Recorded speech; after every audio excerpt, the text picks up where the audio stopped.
Berikut materi mata kuliah Dasar-Dasar Ilmu Administrasi. Perkenalkan, nama saya Fadila Permata Sukma dengan NIM 21811334084. Program studi D4 Administrasi Perkantoran, dosen Bapak Muhammad Hanafi.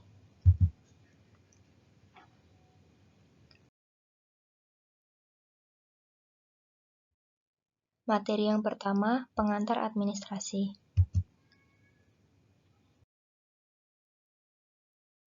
Pengertian, administrasi diartikan sebagai suatu proses pengorganisasian sumber-sumber sehingga tugas pekerjaan dalam organisasi tingkat apapun dapat dilaksanakan dengan baik. Berikut adalah konsep pengantar administrasi. Yang pertama, administrator, yaitu pemilik perusahaan atau organisasi. Yang kedua, administration, yaitu bentuk perusahaannya. Yang ketiga, administer, yaitu tugas yang dilakukan ke pemilik atau pimpinan. Yang keempat, administrare, yaitu kegiatan tata usaha, misalnya pengarsipan. Yang kelima, administro, yaitu kegiatan manajemen, misalnya perencanaan. Berikut saya ambil contoh dari PT Pertamina.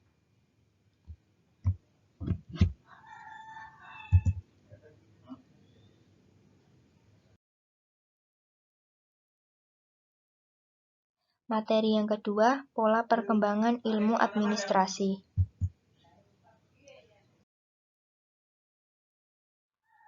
Pengertian administrasi.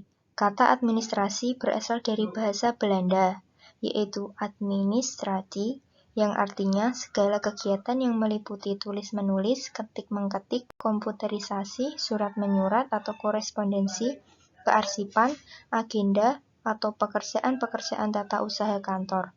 Kata administrasi lainnya berasal dari bahasa Yunani, administrare, yang artinya ad sama dengan pada, ministrare sama dengan melayani. Maka kata administrasi berarti memberikan pelayanan. Dari dua pengertian di atas, secara gamblang dapat diartikan bahwa administrasi mempunyai pengertian pelayanan kegiatan tata usaha kantor.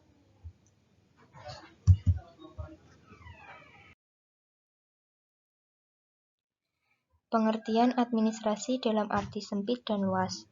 Administrasi dalam pengertian sempit. Dalam pengertian sempit, di sini dimaksudkan ditinjau dari lingkup kerja yang sempit, yaitu hanya berkisar pada kegiatan tata usaha kantor, seperti tulis-menulis, pengketikan surat-menyurat, termasuk menggunakan komputer, agenda, kearsipan, pembukaan, dan lain sebagainya. Administrasi dalam pengertian luas. Dalam pengertian luas, administrasi dapat dibedakan dalam 3 sudut, yaitu proses, fungsi atau tugas, kepenataan atau institusi.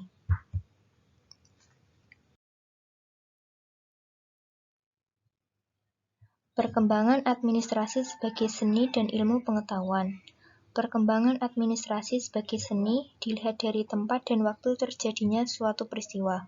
Dapat dibagi ke dalam 3 fase, yaitu fase prasejarah, fase sejarah, dan fase modern.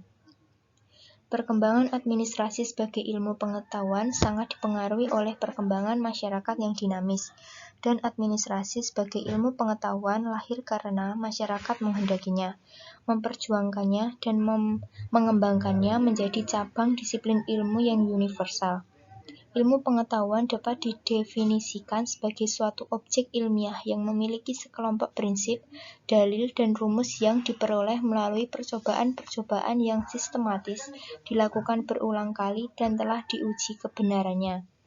Prinsip-prinsip, dalil-dalil, dan rumus-rumus tersebut dapat diajarkan dan dipelajari.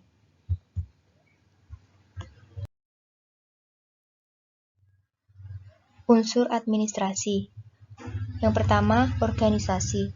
Di dalam sebuah organisasi terdapat kegiatan atau aktivitas yang berhubungan dengan pengaturan, penyusunan, pembagian tugas dari suatu usaha kerjasama di dalam upaya untuk mencapai tujuan tertentu. Yang kedua, manajemen. Kegiatan di dalam manajemen untuk dapat menggerakkan segenap orang serta juga kemudian mengarahkan seluruh fasilitas guna mencapai tujuan yang sudah atau telah ditentukan.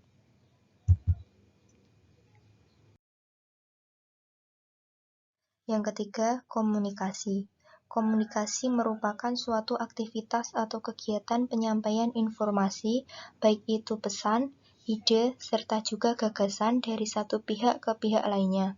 Komunikasi dalam aktivitas administrasi dapat dilakukan secara verbal, melalui bahasa tubuh maupun secara tertulis. Yang ketiga, kepegawaian. Proses kepegawaian di dalam administrasi dimulai dari penerimaan, pembimbingan, pengangkatan, penempatan, pengarahan, promosi, pemberhentian, hingga pemberhentian atau pensiun.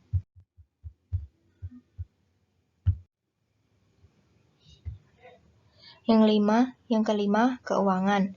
Keuangan di dalam administrasi merupakan sesuatu yang berkaitan dengan pembiayaan di dalam hubungan kerjasama, di antaranya adalah pengelolaan segi pembayaran, pertanggungjawaban biaya, penentuan sumber-sumber biaya secara mendapatkan biaya, serta lain-lain.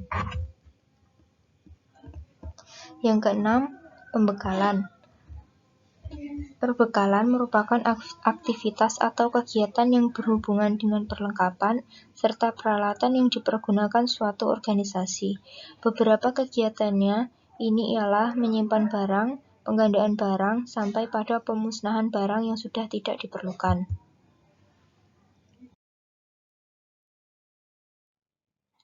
Yang ketujuh, ketatausahaan. Ketatausahaan di dalam administrasi ini merupakan kegiatan atau aktivitas yang berkaitan dengan pelayanan atas penyelenggaraan usaha, misalnya seperti pengiriman, penyimpanan, pencatatan, dan lain-lain. Biasanya kegiatan atau aktivitas tata usaha ini dikenal dengan sebutan office work yang dilakukan di dalam kantor. Yang kedelapan, hubungan masyarakat atau humas. Humas atau juga public relation ini merupakan suatu bagian dari organisasi yang memiliki fungsi untuk melakukan hubungan, interaksi, serta juga kerjasama dengan masyarakat yang terkait, yang ini dengan organisasi tersebut.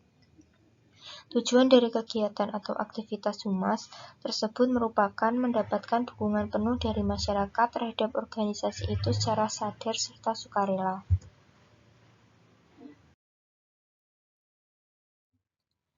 Fungsi administrasi. Yang pertama, fungsi rutin, yaitu fungsi administrasi yang memerlukan pemikiran minimal mencakup pengarsipan dan penggandaan. Yang kedua, fungsi teknis, yaitu fungsi administrasi yang memerlukan pendapat, keputusan, serta keterampilan perkantoran yang mumpuni. Yang ketiga, fungsi analisis, yaitu fungsi administrasi yang memerlukan cara berpikir kritis dan kreatif serta kemampuan memutuskan sesuatu dengan cepat dan tepat. Yang keempat, fungsi interpersonal, yaitu fungsi administrasi yang memerlukan analisis dan penilaian sebagai dasar dalam memutuskan sesuatu serta keterampilan dan dalam berkomunikasi dengan orang lain. Yang kelima, fungsi manajerial, yaitu fungsi administrasi yang memerlukan perencanaan, pengorganisasian, pengukuran, dan memberikan motivasi.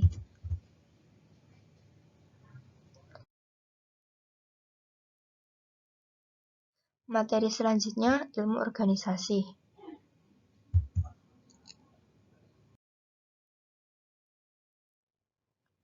Pengertian organisasi. Pengertian organisasi adalah sebuah wadah atau tempat berkumpulnya sekelompok orang untuk bekerja sama secara rasional dan sistematis, terkendali dan terpimpin untuk mencapai suatu tujuan tertentu dengan memanfaatkan sumber daya yang ada. Tujuan organisasi yang pertama sebagai wadah untuk bersama-sama mencapai tujuan dengan efektif dan efisien. Yang kedua, meningkatkan kemampuan, kemandirian, dan sumber daya yang dimiliki. Yang ketiga, sebagai wadah bagi individu-individu yang ingin memiliki jabatan, penghargaan, dan pembagian kerja, sebagai wadah untuk mencari keuntungan secara bersama-sama. Yang kelima, organisasi berperan dalam pengelolaan lingkungan secara bersama-sama. Yang keenam, organisasi dapat membantu individu-individu untuk menambah pergaulan dan memanfaatkan waktu luang dengan baik. Yang ketujuh, sebagai wadah untuk memiliki kekuasaan dan pengawasan.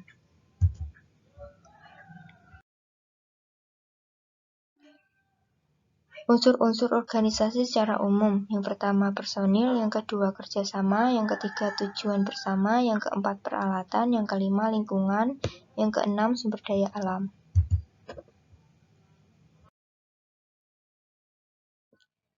Tiga, teori organisasi.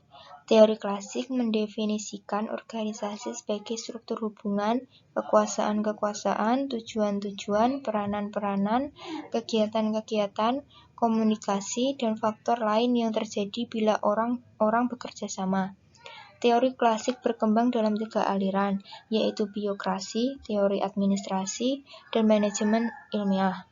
Ketiga aliran ini dibangun atas dasar anggapan-anggapan yang sama dengan semuanya berkembang sekitar tahun 1900 sampai 1950. Teori neoklasik dikembangkan atas dasar teori klasik.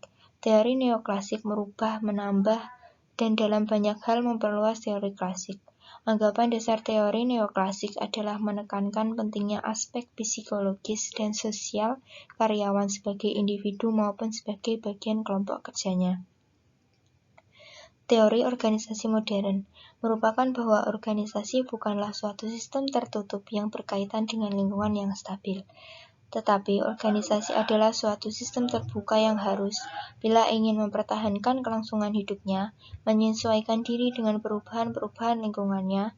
Teori modern adalah multidisiplin dengan sumbangan dari berbagai bidang disiplin ilmu pengetahuan, interaksi dinamis antara proses-proses, bagian-bagian dan fungsi-fungsi dalam suatu organisasi maupun dengan organisasi lain dengan lingkungan merupakan inti pembahasan dari teori modern.